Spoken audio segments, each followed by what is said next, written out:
Let's take a look at the top 5 discussion topics to ask a restaurant owner. These are questions or topics that you can bring up with the restaurant owner, and have those conversations.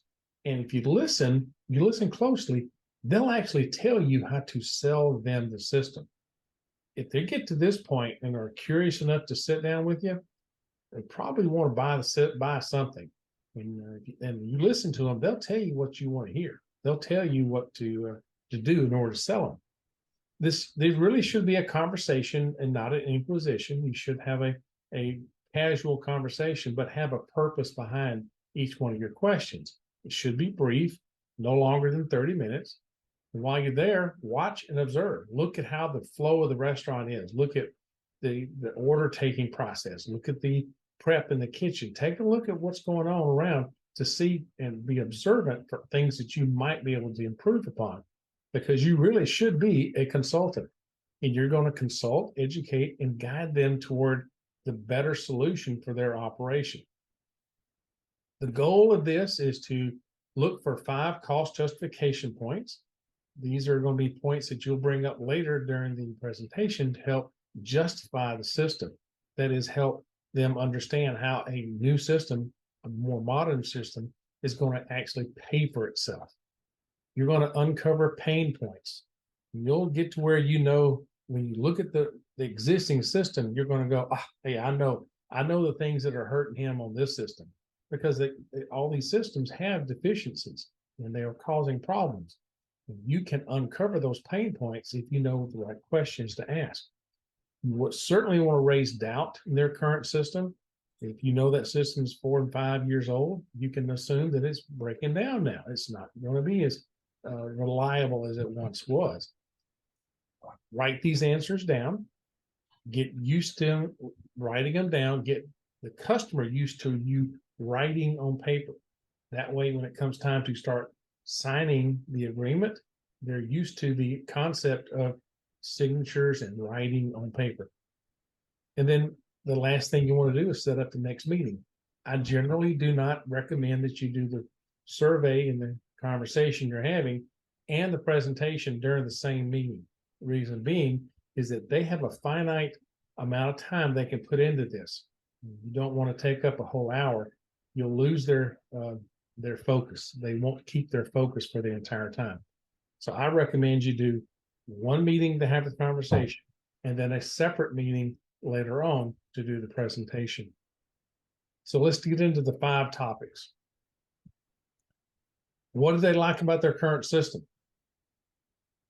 Now, don't be afraid if you get into this and they have features that you don't have that they like. Don't sweat it. There's ways around that when you get into the presentation. But you certainly have to be able to duplicate what they really, really like about their current system in the next system. So it's good to know what they do like. It gets this topic started on a positive note.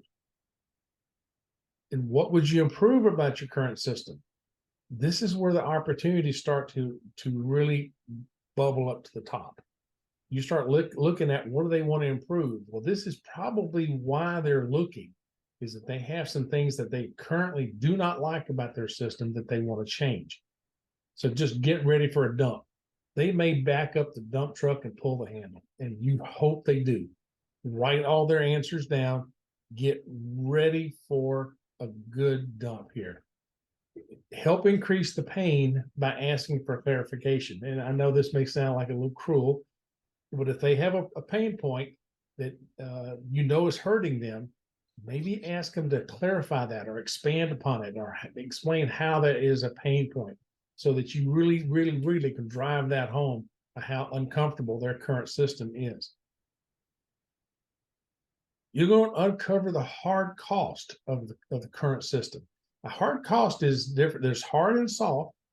A hard cost is something that they experience just by owning the system. And then an example of that is at least. And the lease is a hard cost. They have a finite time. Well, how long is that lease? And because if it's 36-month lease and they're only 2 months into it, they're not really a qualified customer, because they got that rest of that lease to pay off. But if they get 2/3 or more into the length of that lease, you really want to start driving home that opportunity to move out of that lease and move into something else. So you want to know how long it is. And then again, you want to know how much is that lease, because that helps you understand how much system you have to justify in your cost justifications. If it's a $300, $400 a month payment, you want to know that, because when you get ready to get the proposal for the next system, you want to make sure that you're within that same range or better. Are they experiencing any repair cost? These are it's more likely, as the older the system is, they're going to start experiencing some cost for repairs, particularly toward the printer. Printers do wear out long before the terminals do. So are they having any repair costs? If so, uncover that. And then the cost of paper and ribbons. All these are hard costs, and there are more, but these are the main ones you should look for when you're uncovering the pain points. Then operational costs. These are more of the soft benefits and soft cost, such as labor. When you're talking about labor with a restaurant owner, you need to know the range so that you'll kind of understand where they're coming from. Labor is going to be between 20 and 30% of their revenues. Top line revenue, labor is 20 to 30% of that. 20% labor is in a more of the fast food type of operation, where the 30% is toward the fine dine. Then there's food, liquor, beer, and wine. Those food costs all run between 35 and 45%. 35% is on the fine dine, tablecloth type of operation, and the 45 is on the quick service. So what you then have is a combined cost. You should look for somewhere underneath a 66%. That is, labor and food costs combined should be under 66%. Anything outside of that is going to be something that really should be looked at and worked on with regard to that restaurant. Processing cost. Is it a bundled solution? Do they bundle their point of sale and their credit cards together? So is it a bundled solution? You'll need to know that. You need to know the length of the contract. It's kind of like their lease. You want to know how long they have left in their processing contract, and the type of contract. Is it a tiered, or is it a flat rate? Then finally, some simple business facts. You're going to need to know the monthly volume and the order percent of order by order type. So do they do more dine-in, drive-through for a fast food restaurant? What are the percentages of this? And particularly pay attention to their delivery and those orders, that type of order type. Number of servers at peak times, you might not understand why, but in the point of sale business, it is a common theme that you have 3 servers per 1 terminal. So if they have 5 servers at peak times, they're going to need 2 terminals. If they have 3, they're going to need 1. So it's kind of a easy rule of thumb, if you will, on how many servers and how many terminals they need. Same thing for bartenders. If they have 2 bartenders is the most you can put on 1 terminal. So it's a ratio of 2 to 1. If they have 3 bartenders working at a bar, they're going to need at least 2 terminals to run that bar properly. And then third-party delivery companies. How do they work with those? Do they do an upcharge?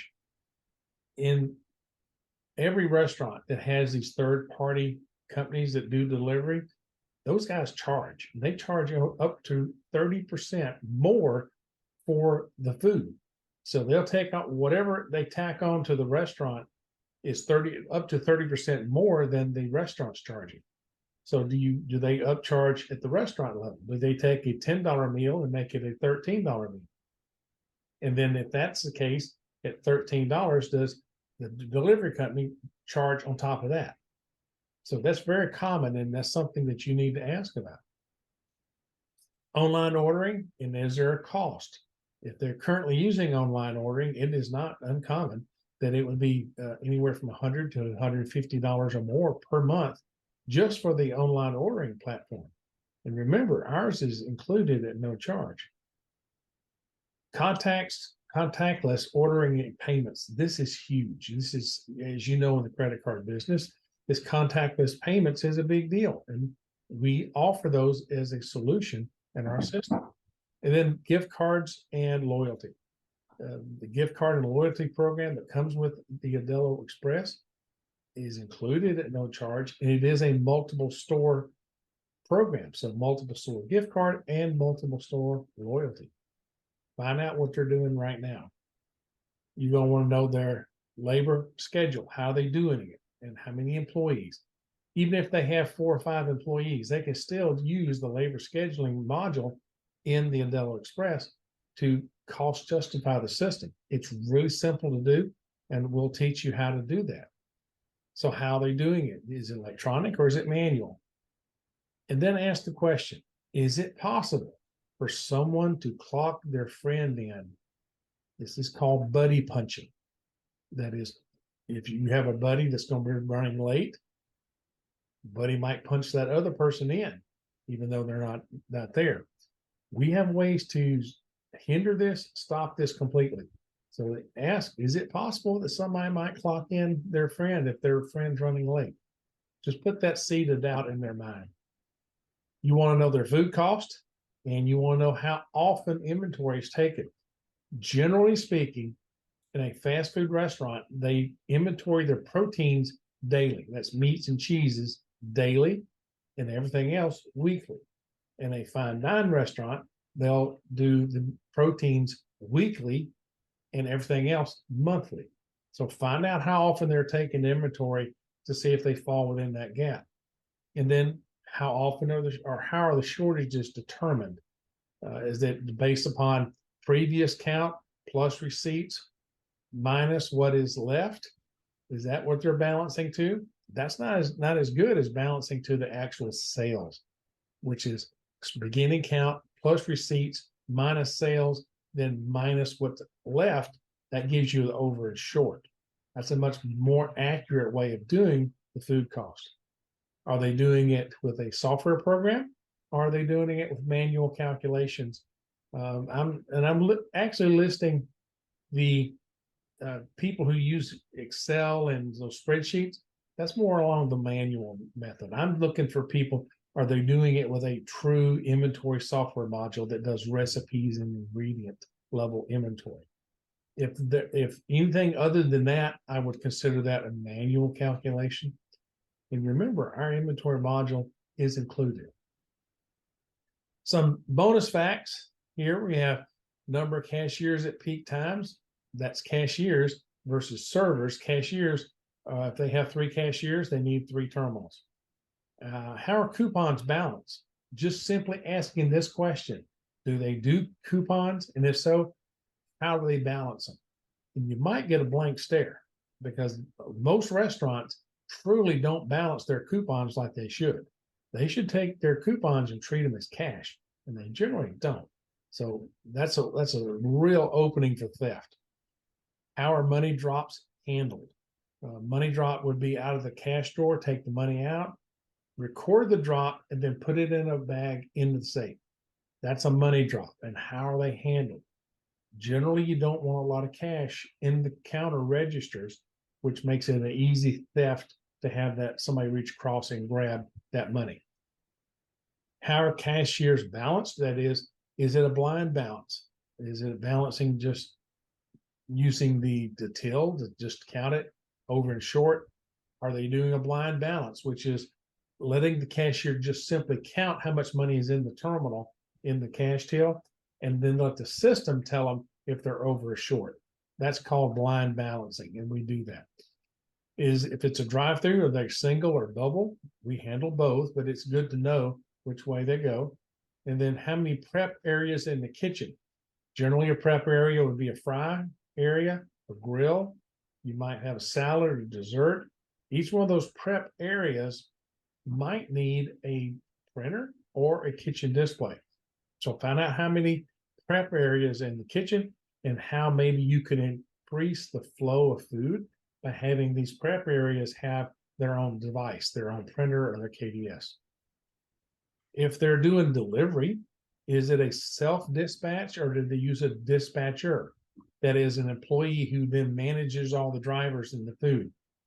Our system handles both ways, and it's really easy to do. It's just a matter of training on how to handle it, but you need to know if they're using a self-dispatch or a dispatcher. And then how are drops handled? A drop is when the driver comes back from the run, they come back into the restaurant and they take their cash and put it in a lock box. So it's safe and taken away from the driver so they don't have a theft or a robbery problem. And then how are the drivers balanced? Generally, you're going to balance a driver the same as you balance the cashier. So if you're using blind balancing for the cashiers, you're going to use blind balancing for the drivers as well. And how are they doing the driver mapping? How's that driver know where to go? How are they doing the mapping? You want to know that. And then are they using any customer texting? That is texting the customer when the food has been dispatched.